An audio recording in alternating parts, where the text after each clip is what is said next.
Hi, today we are studying grade 3, module 2, lesson 3. I can count by 5s and 1s on the number line as a strategy to tell time to the nearest minute on the clock. So that's what we'll be practicing today, and that's your focus. That's your learning target. Our focus is time measurement and problem solving. Let's get started. First thing we're going to do is take a look at a clock. Remember, when we're on the 12, we're at double zeros, or it's also called o'clock or 0. And we're going to skip count by 5s around the clock. So we have 5, 10, 15, 20, 25, 30, 35, 40, 45, 50, 55, 60. You count with me. Ready? 0, 5, 10, 15, 20, 25, 30, 35, 40, 45, 50, 55, 60. The next part says, what time does the clock show? So this, remember, we've been studying this, and the shorthands show the hour. Sometimes they're between numbers, and we always fall backwards. So this shorthand shows that it's 4. It's directly on the floor, on the 4. And then your longer hand is on the 12, which is 0. And when we do writing time, it's double zeros. So I'm going to write the 4, or the shorter hand, first, and then I'm going to put that colon, and then I'm going to put the double zeros. Okay, so I've put the 4, which stands for the shorter hand. That's the big number, right? And then I put the double zeros, which stands for how many minutes. Let's move forward. It says, what time does the clock show? So the shorter hand, it's kind of between the 4 and 5, so we want to go to the 4. So we would say 4 for this one. Let me put the 4 in the colon. Okay, so we have the 4, and then we have the colon. That colon tells me this is the hour, and then we're going to have the minutes. So we're going to do the skip counting for the minutes, starting at 0, 5, 10, 15. The longer hand is at 15, so it's 15 minutes past this 4 o'clock. So the time would be 4:15. I will fill that. Okay, so here we have 4:15. That tells me the first number is the shorter hand. It's kind of between the 4 and 5 a little bit. Fall back to the 4. And then 15 is skip counting by 5s. For this next part, we have a number bond. And number bonds stand for a part, and a whole. So we have a part here, and then we have a whole number here. So we want this part to equal, when we add together with this part, the whole number. We have 50 minutes here. How many more minutes do we need until we can get to 60 minutes? We want to make the whole. So what we need is 10 more minutes. So in that number bond, I would put in 10 minutes.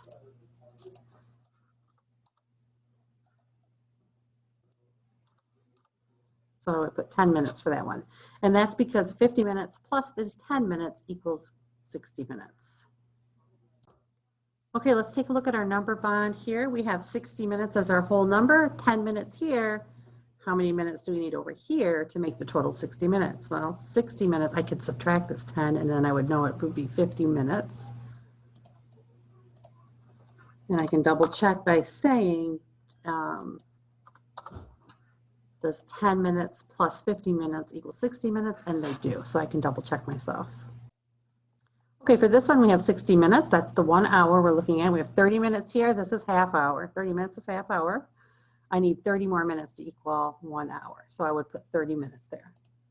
For this one, we have 60 minutes as your total number. I have 40 minutes here. For this one, I need to say, well, 40, 50, 60, 20 more minutes equals 60 minutes, which will be an hour. So I put 20 more minutes here, 20.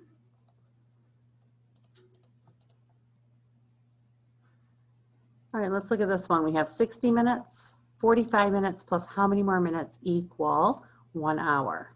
So 45, 55, that's 10, plus 5 more would be 60, so 15 more minutes. So for this one, I will put 15 more minutes, because 45 plus 15 equals 60.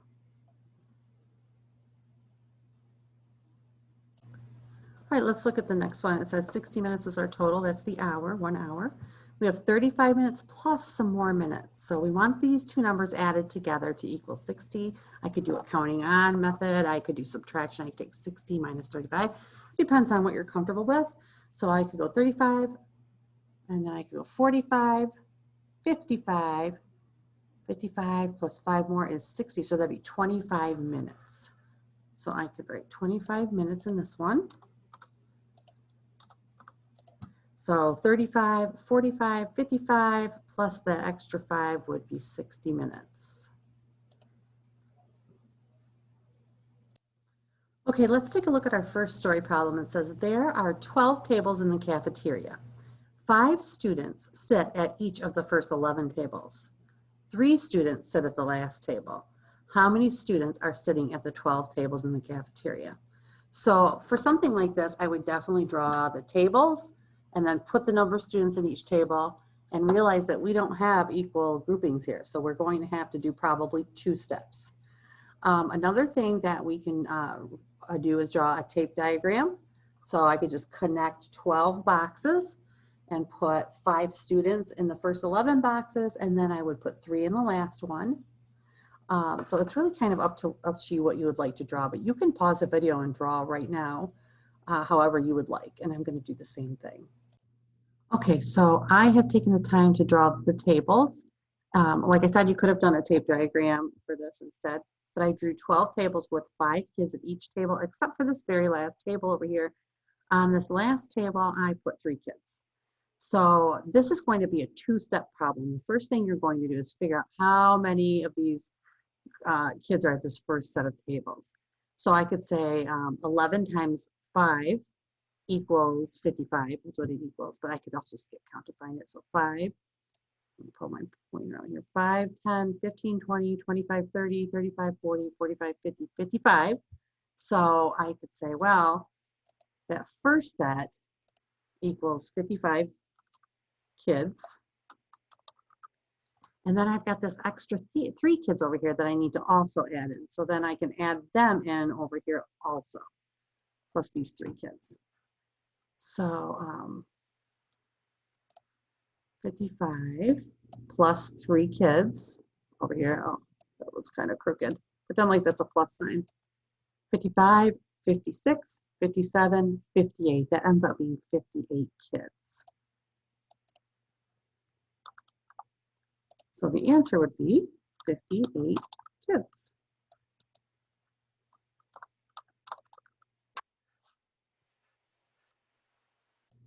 All right, let's take a look at this. This one says count by ones from 0 to 5. Draw tick marks on the number line to show those numbers. Count by ones from 5 to 10 and draw tick marks on the number line to show those numbers. Find 58 on the number line below. So you're basically drawing little tick marks between. So to do that, I'm going to grab one of these to help me. So to do this, I'm going to start at 0 here, right? And then I have 1, that's a tick mark. 2, that's what tick marks look like. 3, 4, and then I don't have to draw the last one because it's already on there for me. So I put 4 of my own between 0 and 5. So I could count these and I could say, okay, that's 1, 2, 3, 4. And then the final one here at 5, that is the 5th one.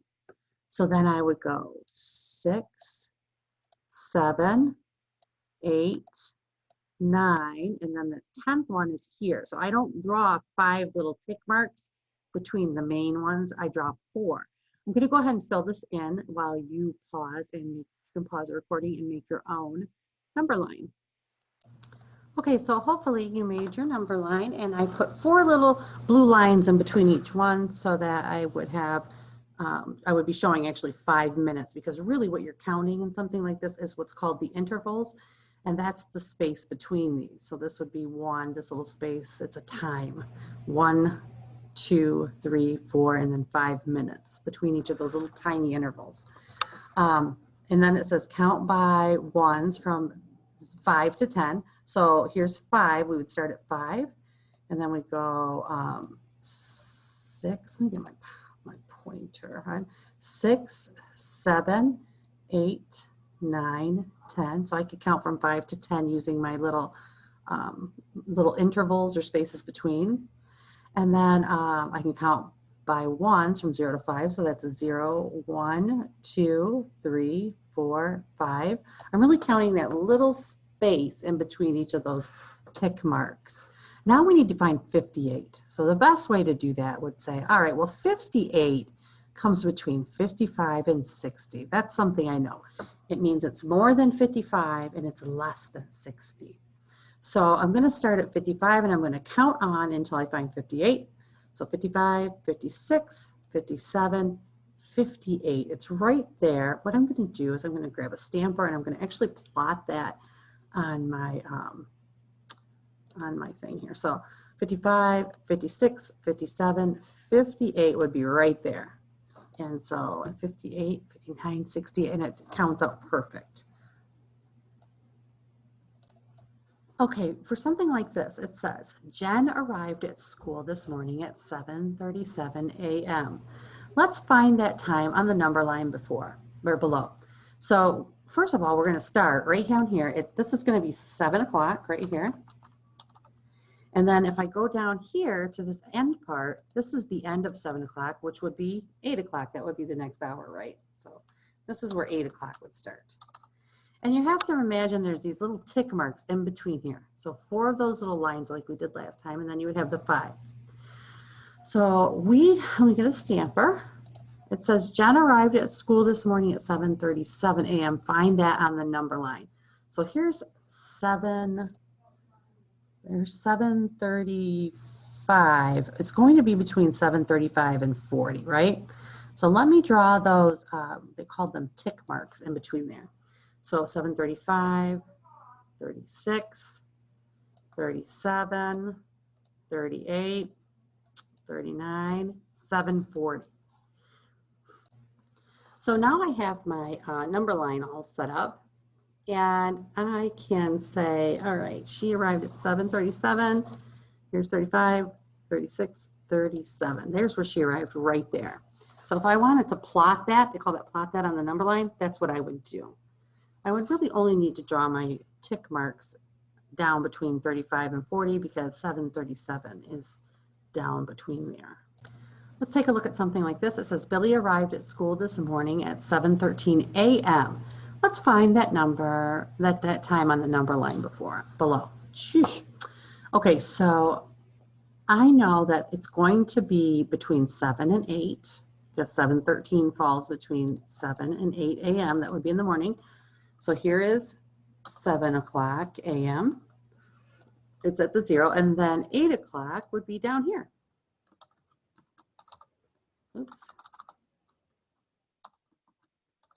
Okay, so now I need to decide where I'm going to put my tick marks. It says he arrived at 7:13, so I wouldn't want to put them here because this is 0 through 5, and then we have 5 through 10. 13 comes after 10, so it's definitely before 15, so it's going to fall here. And remember, I'm going to use 4 in between, so I'm going to go 1, 2, 3, 4. So this is 7, 7:05, 7:10, 11, 12, 13, 14, 15. I know I have it right when I can double check and it'll end up being, when it counts like that. So it says here right at 7:13. So here's 7:10, 11, 12, and 7:13 falls right there. And that's where I put my circle, or I would plot I don't have a circle on mine, so I used a heart. Okay, so for this one, it says Heather arrived at school this morning at 7:49 a.m. Let's find that number on the number line below. So 7:49 falls between 7 and 8. So I could label that and say, okay, this is 7 down here.